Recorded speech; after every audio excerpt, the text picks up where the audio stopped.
ถือว่าบ่ทันได้แกะกล้องให้เลยเนาะแต่ว่าเป็นรุ่นเดียวกันอีหยังต่างนี่แหละเพิ่นรับประกันให้เลยเนาะนี่ 7.30 สำเร็จมัดเป็นที่เรียบร้อยอันนี้ก็เป็นกะโหลแผ่นพรมเนาะสำเร็จแล้วก็มีทางก๊อกอาบน้ำเนาะ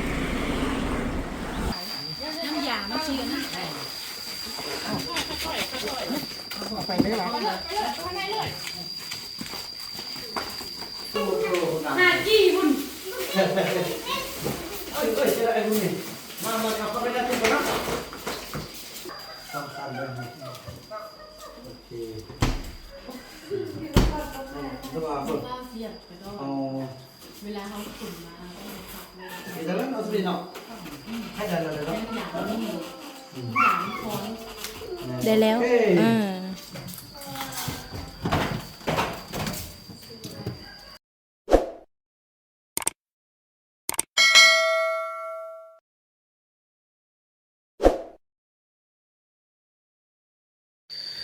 สบายดีท่านผู้ชมเนาะต่อจากคลิปอีพีที่แล้วที่ยาแม่จันดาลีคำวงศาเนาะจัดการในการที่ว่าอันนี้เป็นหยังเบิ่งอู้เศร้าบ่ได้เด้อเนาะเศร้าบ่ได้อายเป็นเสยดายบ่เศร้าเศร้าอายแต่ว่าต้นสัตว์ลูกแน่อาชีไปซื้อตู้เย็นมาให้พวกน้องเด้อเพราะอีแม่อันจันดาลีเพิ่นได้ส่งเงินมาให้อายไปซื้อตู้เย็นให้บัดนี้เฮาก็ซื้อของกินซื้อผักหยังเอาไว้ในตู้เย็นเด้อแล้วซุปนี่ก็คันว่าอดบ่ได้แท้ๆก็คอยพรลงแล้วก็เอาไปซุปใกล้ๆอยู่นอกเด้อบ่ให้อยู่หม้อลูกเด้อนั่นเด้ออยู่เฮือนหาเด้อพี่น้องเอ้ยเนาะเฮือนก็สะอาดสะอ้างละขอบอกขอบใจทางยาแม่จันดาลีคำวงศาที่ว่าช่วยซัพพอร์ตก็ถือว่าส่งเงินมาจำนวน500เหรียญพี่น้องเนาะนอกนั้นก็ถือว่ายังหลายๆอย่างที่เพิ่นจะช่วยบัดนี้สิได้ไปเว้าเรื่องตู้เย็นเอาไว้นี้แล้วก็ต่อไปก็จะเว้าเรื่องกะโหลปูพื้นเฮือนของบ่าวบุญนำหรือว่ากระเบื้องปูพื้นพี่น้องได้เฟื่องเด้ออยู่เฮือนหาเด้อเท่าสิเกี่ยมเบิ่งเมียนของมีเครื่องอันต้นพะย่างแท้บ่ถ้าไปใส่เทื่อมันฝนตกบัดนั้นว่าแห้แล้วเขาจึงค่อยเอาไปจุดไปทิ่มเนาะกวางละพี่น้องเอ้ยกวางงามละนี่ไปพี่น้องเกี่ยมไอ้บุญมีไปซะละว่ามาบักอีดีเด้อพี่น้องมาไม่ได้ดำมาโอ้มักหมดอันนี้หิวนมโอ้ของกินชั้นต่อเอาไปนะเว้ยจะว่าแล้วเนาะโอ้มาให้มาจำให้โอเคพี่น้องไปเก็บเดินทางเนาะพี่น้องเอ้ยแล้วเนาะบ่าวบุญนำก็ได้เดินทางมาฮอดหลายๆห้านพี่น้องเอ้ยเนาะเลือกหลายๆห้านก็ถือว่าบ่ทึกใจนะมีแต่ว่าห้านนี้เนาะทึกใจแล้วก็โทรหาทางยาแม่จันดาลีคำวงศาเฮาเป็นที่เรียบร้อยเพิ่นเป็นคนเลือกให้เองพี่น้องเนาะอยู่นี่ก็จะมีหลายรุ่นเนาะหรือว่าเรื่องตู้เย็นจากซักผ้าอีหยังต่างเนาะนี่คนเต็มเลยพี่น้องห้านกว้างๆเป็นห้านใหญ่เลยแล้วก็นี่พี่น้องอันนี้จะเป็นแถวเนาะอันนี้เป็นแถวบ้านเดียวก็ได้ว่าโทรเปิดกองให้ทางยาแม่จันดาลีคำวงศาเฮาเบิ่งกันหมดทุกหน่วยแล้วเพิ่นมามักหน่วยนี้พี่น้องเนาะทำอิฐเพิ่นมามักหน่วยนี้บ่าวบุญนำคิดว่าเป็นหน่วยนี้เนาะแต่เพิ่นบ่มักเพิ่นมามักหน่วยนี้พี่น้องเอ้ยนี่เนาะซัมซุงเบอร์5พี่น้องเอ้ยเนาะนี่ก็ถือว่าเป็นซองสั้นเนาะนี่อันนี้ผลิตน้ำกรได้อีกอย่างต่างเนาะพี่น้องเนาะนี่ถึกอยู่5ล้านปลายพี่น้องเอ้ยนี่ถือว่าสุดยอดงามเนาะมีซองผลิตน้ำกรโอ้ใหญ่ซ้ำอันนั้นดิซ้ำอันตู้เย็นของแม่เจนเขาบอกประมาณเดียวกันเนาะไปวันนี้เซ็กบินราคายังต่างให้เพิ่นแล้วก็บ่สิจ่ายเงินเรากลับมาสิมาแวะเอาเพราะว่าเดี๋ยวนี้สิได้ไปเบิ่งกะโหลเด้ไปเลือกกะโหลไว้บัดเมื่อบางเทื่อเมื่อบานมื้ออื่นเฮาสิได้ตั้งไปนำพี่น้องเนาะนี่โอเคแม่ค้าไปซะละไปหุ่นอยู่พี่แม่ค้าเขานะแค่เขาหานเพิ่นกำลังมาเลือกพี่น้อยเนาะ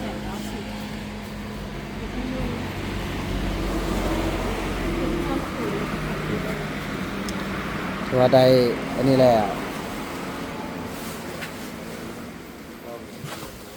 เพิ่นมีบริการส่งถึงที่เลยพี่น้อง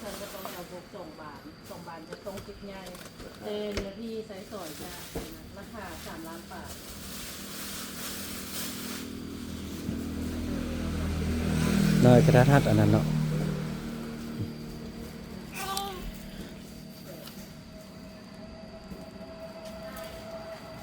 ถ้าเพิ่นแป๊บนึงเนาะเพิ่นกำลังมีลูกค้าเข้าพี่น้องเอ้ยพอถ้าเฮาได้โอ้ลมกันหมดละจังได๋จังได๋เฮ้ยบัดเมื่อบ้านมันก็ได้เมื่อนำมันใส่ไอ้บุญมีตู้เย็นซ่องหน่วยแล้วขอบใจญาเด้อเนาะขอบใจเด้อเป็นบ่ขอบใจเป็นบ่ไอ้ขี้ดื้อเอ้ยแล้วถ้าเพิ่นนั่นนะพี่น้องเนาะพอลูกค้าเพิ่นเข้ามาน้อยนึงเนาะโอเคพี่น้องเนาะก็ตอนนี้ก็จะได้เช็คบิลอย่างต่างนะแล้วก็จะได้จ่ายเงินเนาะอะไรจะปานอคันบ่าวนำจะได้แล่นไปเบิ่งกะโลอยู่หั่นน้อยนึงเนาะบัดกลับมาเราก็จะมายกขึ้นรถพี่น้องเอ้ยพอได้เข้ามาในเมืองแล้วมันท่ามันก็จะค่อนข้างจะใกล้ได้พี่น้องเนาะแต่นี่ไปห้าบอลที่ห้องพักก็15 กว่ากิโลพี่น้องเนาะเดี๋ยวบ่าวนำจะให้เบิ่งตัว15 กิโลไปเขียนบินแล้วก็ว่ากันพี่น้องเนาะเอาเขียนบินก่อนโอเคพี่น้องเอ้ยตอนนี้ก็ถือว่าได้โอนเงินไปที่เรียบร้อยเด้อถึกอยู่5,400,000ถึกอยู่200ป้ายเหรียญพี่น้องเนาะเกือบฮอด300เนาะถือว่า236ยังอีกอยู่600,000สิฮอด300แสดงว่าถึกอยู่200กับเท่าใด200เกือบฮอด300เหรียญเนาะถือว่าขอบอกขอบใจเด้อย่าแม่เนาะตอนนี้พวกเราก็ได้อันนี้ไปรับประกัน1 ปีแล้วก็จะมีการที่ว่าอยู่ในสุดพิเศษนี่ภายใน7 วันเนาะถ้าว่าเครื่องเขามีปัญหาเพิ่นสามารถเปลี่ยนเครื่องใหม่ให้เลยเนาะขอบใจเด้อโดยได้ขอบใจนี่พี่น้องออกมาปะนี่ก่อนเนาะเพราะว่าบ่าวบุญนำจะได้นั่นเนาะไปเบิ่งกะโลบาทนี่มากะโลแล้วนี่อันนี้เพิ่นมาตั้งนี่แล้วเพิ่นก็เอาหน่วยมาพี่น้องเนาะอันนี้เป็นหน่วยที่ว่าหมดเดียวกันทุกอย่างแต่ว่าเพิ่นเอาตัวไม้ที่ว่าบ่ทันได้แกะกล้องให้เลยเนาะแต่ว่าเป็นรุ่นเดียวกันอีหยังต่างนี่แหละเพิ่นรับประกันให้เลยเนาะนี่ 7.30 S690 เนาะเป็นของไทยเด้พี่น้องเอ้ยมีภาษาไทยแต่ว่าเป็นรุ่นนี้เนาะเป็นรุ่นนี้แล้วเพิ่นก็นี่เพิ่นเอาอยู่ในแก๊สเลยเพราะว่าบรรณาพัชยกขึ้นเป็นนั่นเลยSamsungเนาะขอบใจแม่เด้อไปมานี่ไปเบิ่งหันกะโลเฮาพี่น้องว่ากะโลจะเอาแบบใดเพราะว่าจะได้เกี่ยมเดินทางกลับไปนครจากนครหลวงเวียงจันทน์ไปหาสัญญาบุรีประมาณมื้ออื่นพี่น้องเอ้ยเนาะก็จะได้ต่างไปเท่าละน้อยพี่น้องเอ้ยเพราะว่าย่าแม่เพิ่นตัดสินใจช่วยบ่าวบุญนำแล้วบ่าวบุญนำก็ดีอกดีใจเนาะก็จะได้ทุกอย่างแหละพี่น้องเอ้ยเนาะได้ทั้งตู้เย็นได้ทั้งกะโลช่วยเซาลี่ช่วยบ่าวเฟืองช่วยบ่าวบุญนำนี่อันนี้แท้ช่วงที่บ่มีไฟหั่นนะบ้านพาตรงเรื่องบ่าวบุญนำก็จะคันว่าได้ขึ้นเฮือนก็จะมาไว้อยู่เฮือนบ่าวบุญนำเนาะถ้าว่าโอ้ฮอดยามที่ว่าบ้านพอตรงเรื่องมีตู้เย็นมีไฟยังเข้าเบาหนักกะจีลมน้ำแม่เนาะถ้าแม่เพิ่นโอเคเอาไปให้เบาเฟืองเบาหนักกะจียกไปให้เบาเฟืองพี่น้องเนาะเพราะว่าตอนนี้มันก็บ่มีไฟเด้จังสั้นพี่น้องเดินทางบ้านนี่เนาะขอบใจแม่เด้อไปเบิ่งหันกะโหลกเฮาพอได้เข้ามาในเมืองแล้วต้องเอาเต็มที่พี่น้องเนาะไปเบิ่งโตมันคักๆเนาะโอเคพี่น้องแล้วเฮาก็ได้มาฮอดบอลจะมาเบิ่งนี่ฮู้โธเข้าในเมืองขนาดพี่น้องเอ้ยเนาะโอ้อันนี้บอลตกแต่งรถเด้นี่นะเนาะบอลตกแต่งรถไปเข้ามาไปไอ้บุญมีไปเข้าไปเลือกเลยไปพี่น้องเลยเนาะมีทุกแนวเลยโลโอ้แผ่นใหญ่อันนี้เนาะโอ้แผ่นพรมงามลายมึงเลือกเขาเนาะมานี่มาเอาขนาด80 คูณโอ้บอกงามพี่น้องเนาะอันนี้มันเป็นลายเนาะ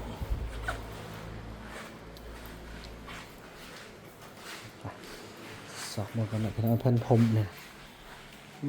ลายดู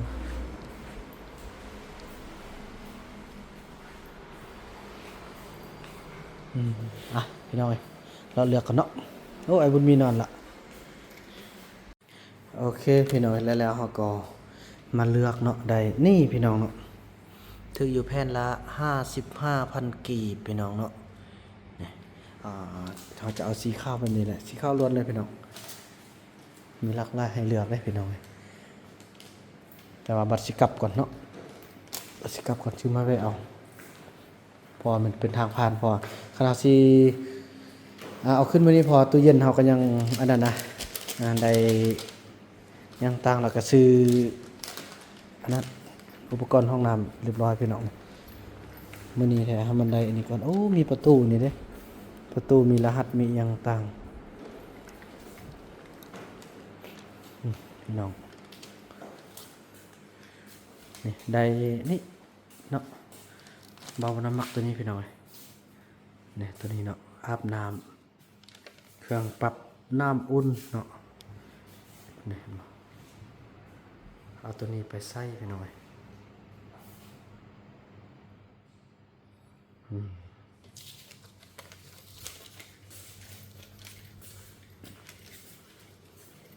อันนี้มัน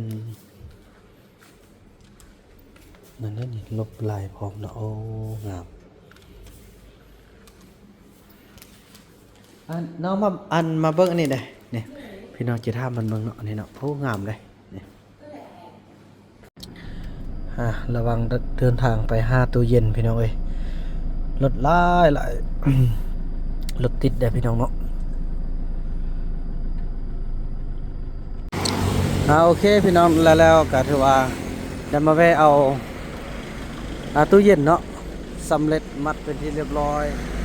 อันนี้ก็เป็นกะโหลแผ่นพรมเนาะสำเร็จแล้วก็มีทางก๊อกอาบน้ำเนาะ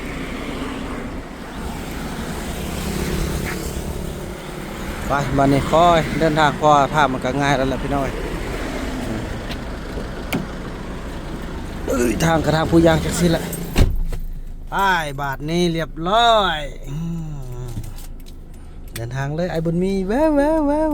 จังได้งามไปพี่น้องเนาะดีใจไปติดตั้งตู้เย็นแล้วก็สิแม่น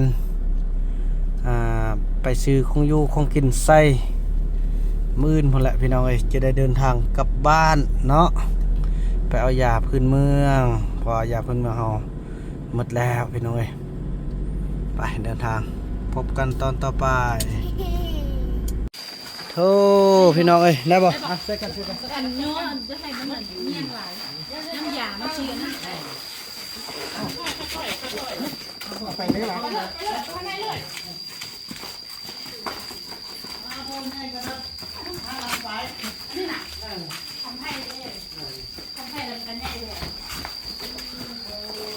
ไอ้บุญมีอยู่ใกล้เด้อไอ้บุญมีเด้อ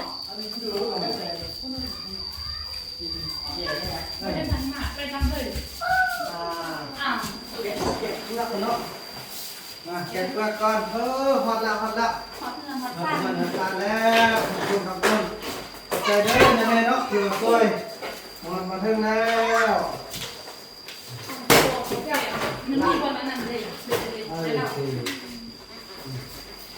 เขาก็เดี๋ยวฮอตขึ้นไปน่ะ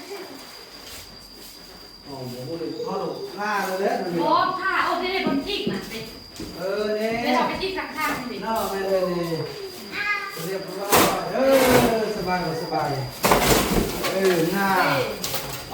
จิกยาวเลยครับพี่ยมเปิดมันยาวมันยาวเลยโอ้ได้ล้างแล้วมึงนี่นะได้ล้างตู้เย็นมึงได้ล้างตู้เย็นมึงน่ะ5 จี้บุญเอ้ยจะได้มึงนี่มาขับเข้าไปได้ทุกคนนะอันฟองอันนั้นให้บ่ห้าวออกเด้อบ่ห้าวออกเนาะฟองมันนั่นเนาะ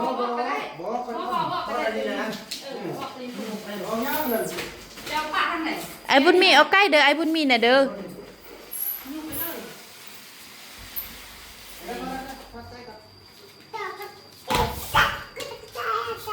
โทรไม่เอี่ยม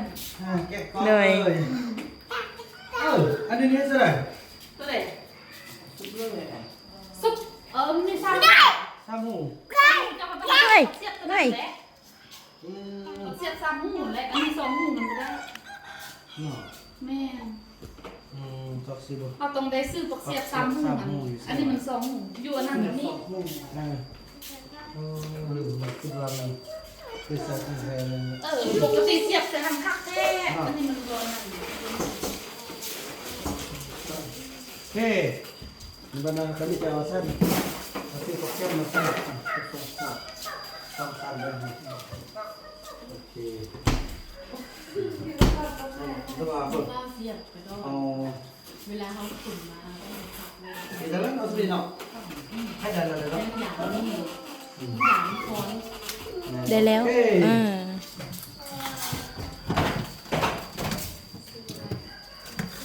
ไม่ไม่เสียบไม่ถึงมันโลแต่เป็นดึง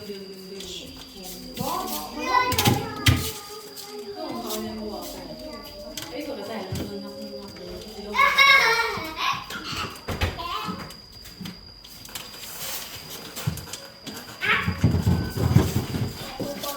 เก็บเตี้ยออก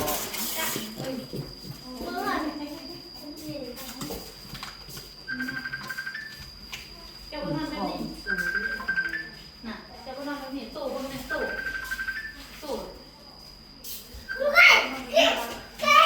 ฮัลโหล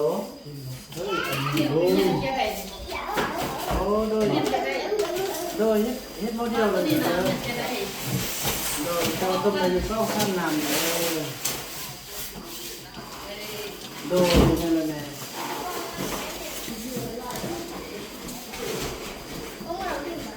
โมเล่เขาใส่เสื้อ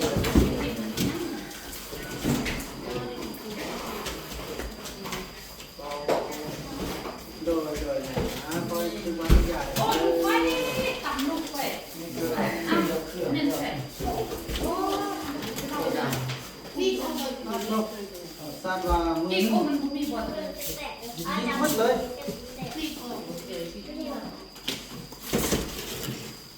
แต่เราเครื่องมือนึง อ้าวพ่อมีเนี่ยคุณได้นะเกาหลีเนี่ยอ๋อ เครื่องมือนึงออกแบบนี้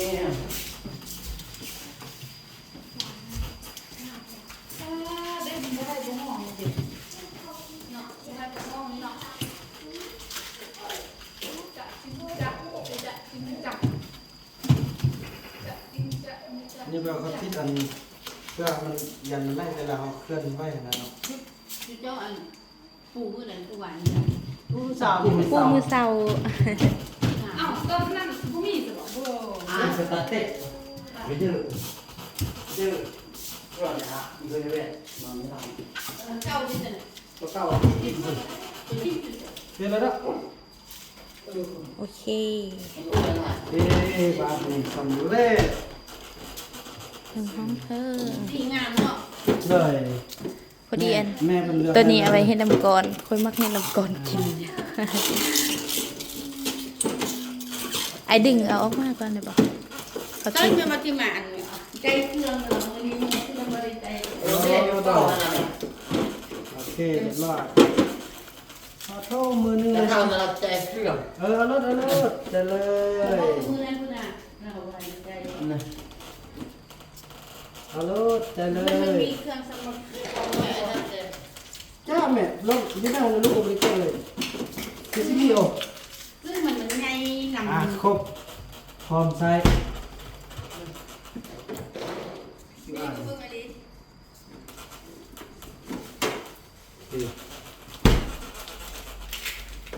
กูมือโอ้อันนี้ตัวที่ต้องกอดนี่เนาะ ตัวนี้ตัวอันเขาสะไข่ จะใครดิครับผมเคยหูน้องอันนี้เขาชี้ก็บอกชี้ก็ ที่ น้อง ว่ามันมี2อันนี่ สอง นะ อันประกบกัน โอ้ เด็ก นี่ เขาป่าอยู่ป่านะ โดย ป่าอยู่ป่ามานานใส่ไข่ ใส่ไข่ไก่ใส่น้ำเนื้อนะพวกมึง เอาไว้ลุ่มอกไข่เขาก็ไว้ห้องลุ่ม ไว้วันนี้เนี่ย โ โดย ดูนี่เนาะ โดย โอเคเอาอันนี้ตัวนี้มาดิ โดย อันนี้เอาไป โอ้เอามาให้แม่นี่ ติดจอม โดย